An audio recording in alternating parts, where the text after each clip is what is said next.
Well, hello everyone, and welcome to Hype Video for Sunday School November 24 version. It's hard to believe this will be the last Sunday School lesson we have in the month of November. The holidays are among us. It will be December 1st version next time you receive a video. So that means that our fall curriculum is ending, and our with this Sunday being the last version, and then the next Sunday after that we will begin our winter curriculum. So this is the last Sunday. If you're in the Gospel Project, it's the last Sunday we'll be in this book. So if you've not been going with the dates lined up in the front of the book and the table of contents, I would encourage you to skip lessons and do the very last one this Sunday. A couple of reasons. Number one, because that's what the kids are on, and the students are on. And one of the main reasons we did this is so your people in your class could be on the same lesson as the kids and students every week. So don't feel like you have to cover everything. Skip something if you need to, and go to the lesson that we're on. And then next week we're going to be beginning this new book. So this book is on a nation divided. So we've been talking about how the kingdom of Israel in the Promised Land, after they entered into the Promised Land, they had a good king in David after a bad king in Saul, and then they had somewhat good king in Solomon, but then Solomon started a trend of being bad that ultimately led to division of north and south within the kingdom, and ultimately the end of the kingdom, as we're going to look at in our lesson today. And then this is talking about their time in exile in Babylon, looking forward to the great hope of the kingdom being restored. So in this new book that we'll start next week is mainly going to be based around the books of Daniel and Ezra and Nehemiah. And so we are this book has been based around 1st and 2nd Kings, 1st and 2nd Chronicles, and then the prophets Jeremiah, Isaiah, and Ezekiel, and then other minor prophets as well. So we're going to be doing that, but the holidays are upon us. So this is next time you'll see me in a video. Thanksgiving would have happened, and so I hope you have a wonderful holiday season with your family, and I hope you are blessed. And are truly take this as an opportunity to be thankful to the Lord, most of all for Jesus Christ and what He's done for us in Him, and then also what He has given us, the food and the clothes and the homes and the jobs and the relationships and life that we don't deserve.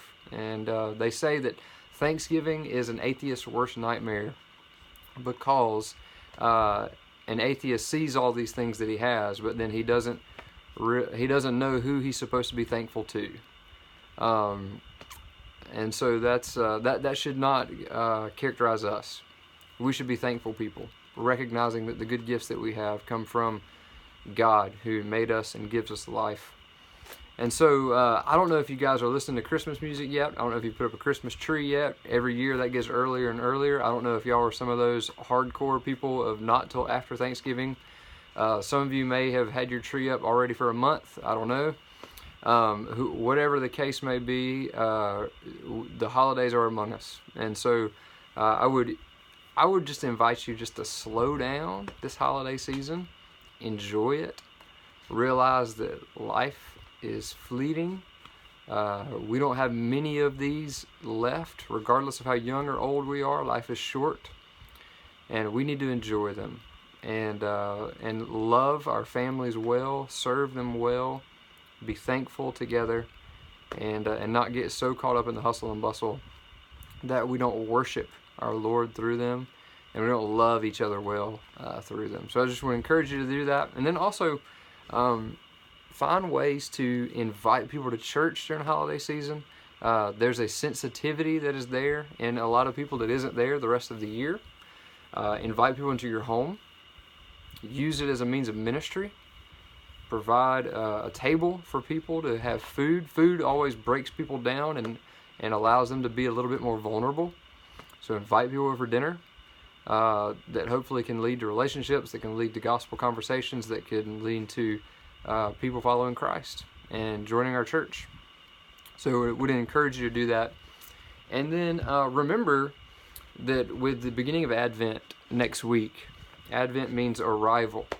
And on this side of the cross, and the baby being born in the manger, and the resurrection, we remember Christ's first arrival, and what he did in taking away our sins, raising from the dead to give us new hope, that even though we die, we will one day live in the resurrection that is to come. And we're going to look at that today, and a hope of resurrection from Ezekiel chapter 37.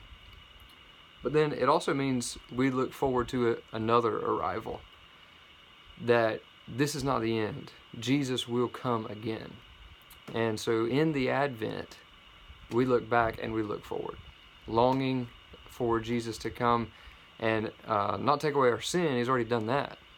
But to take away our struggles, to take away our experience with sin. He's taken away our legal debt of sin, but to take away our experience of sin, so that we may no longer have to struggle with it anymore. We may no longer have to struggle with the effects of the curse anymore.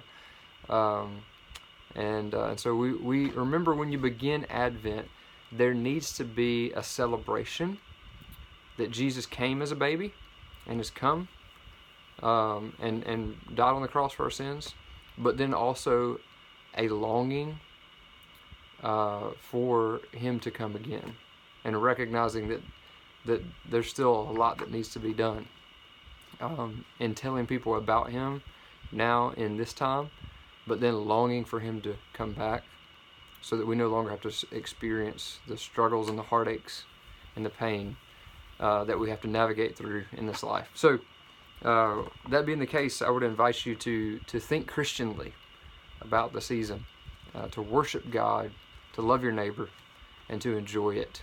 But also enjoy it in a way that you remember there are still better things to come, and you long for that second arrival.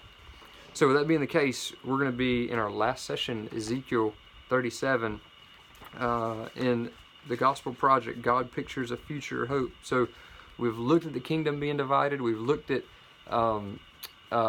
this promise that Babylon is coming to destroy Jerusalem. We've seen that from Jeremiah and Isaiah and Habakkuk, and we see it in Ezekiel. So in the book of Ezekiel, it's probably one of the most confusing books in the Bible. But what you have is Babylon came. Before Babylon came and destroyed the city and destroyed the temple, they came and took some people to Babylon in slavery. So Babylon's conquering of Judah took place in different stages. In the first stage, they didn't destroy anything. They just took some people into captivity. And then it wasn't until the last stage that they actually destroyed the city and destroyed the temple. So in that first stage of taking some people, there was a man named Ezekiel. And Ezekiel was going to be a priest, but he wasn't able to because he was taken into exile. And you can get the whole story of this in the Bible Project video. I'm actually going to include the link to this in YouTube in the email that you get. So this video from that chart there, you'll get it in a lot better version than what I'm giving you. But basically, in the beginning, there's a man named Ezekiel, supposed to be a priest, but he's by the river praying to God, and God shows up to him in a vision of 4 creatures around and with wings and heads of different animals, and there's wheels under them, and then there's a throne. There's all kind of crazy interpretations, but basically the Bible Project video, I think, gets it right. This is the throne of God that is in the temple, but it has wheels because it's moved. It's come out of the temple. And the glory of the Lord is now in Babylon. And Ezekiel's like, why is this in Babylon? It's supposed to be in the temple. Well, that's because the glory of the Lord has left the temple because of the sinful acts of Israel that is bringing about this judgment from Babylon, of their unrighteousness, of their idolatry, of their not treating people fairly, and their hard hearts, ultimately, that we see. So, because of that, God promises through Ezekiel that judgment is coming. So in chapters 12 through 24 in Ezekiel, God promises to judge Israel. And then in chapters 25 through 32, God promises to judge the rest of the nations of the world. And then in chapter 33, everything that we've been studying in this book is culminated in Ezekiel chapter 33. And that's the news that the temple has been destroyed. The city of Jerusalem has been destroyed, and so has the temple of God. And so the judgment that everyone's been warning about, that we've been talking about for weeks now, has finally happened. And so the question, that leads us to a question. Is God finished with Israel? Is God finished with his people? Is this the end? Or is there hope of something greater? And we know that there is. We know that there's a hope of God's grace even in the midst of his judgment. We've seen that in Isaiah 53 with the promise of a suffering servant who is to come. We've seen that in the book of Habakkuk with the promise of true justice coming in the future. One who would crush the head of the enemy. And that's no different in the book of Ezekiel. We see hope even in the midst of this great pain and this great destruction. And so that plays itself out beginning in chapter 34. So in chapter 34, Ezekiel talks about these horrible leaders that Israel's had. He calls them shepherds. But then he talks about how God is going to bring about a better shepherd. He's going to send a new David, a new leader, a new shepherd, who will not do the wrong things that these shepherds have done, but who will shepherd his people well, with justice and righteousness and care and love as a good shepherd. And then in chapter 36, we see God says that he is going to take out the heart of stone from his people. So think about a stone, rock hard, not beating, not living. And he's going to take out that heart of stone and bring in and put in a heart of flesh, a new heart that's living and beating. And so that's a picture of Israel. They're dead spiritually, but and they're even now dead spiritually in a foreign land. But he's going to bring them back, and he's going to rebuild the temple, and he's going to make things right and give them a new heart once again as a nation. So we see that in the books of Ezra and Nehemiah, where he brings them back out of exile into Jerusalem. They rebuild the city, rebuild the temple. That new hope that comes with that, we're going to see that in the next lesson, in the next book that we'll get to. But that's not the ultimate fulfillment of this promise, because there's something greater. Because even when you read Ezra and Nehemiah, you can tell this doesn't solve the problem. This is just a temporary fix. There's still a greater resolution that is to come. Ezra and Nehemiah are not the true. They are pictures of the true and better shepherd that is talked about in Ezekiel chapter 34 that is coming, but they're not the true, better David shepherd that is still yet to come. We know that Jesus is that. And in chapter 36, where God says he's going to take out their heart of stone, give them a heart of flesh, he does that with the people who genuinely follow him and love him, who come back out of exile, back into Jerusalem. But that's not the ultimate fulfillment of that. The ultimate fulfillment of that is John chapter 3,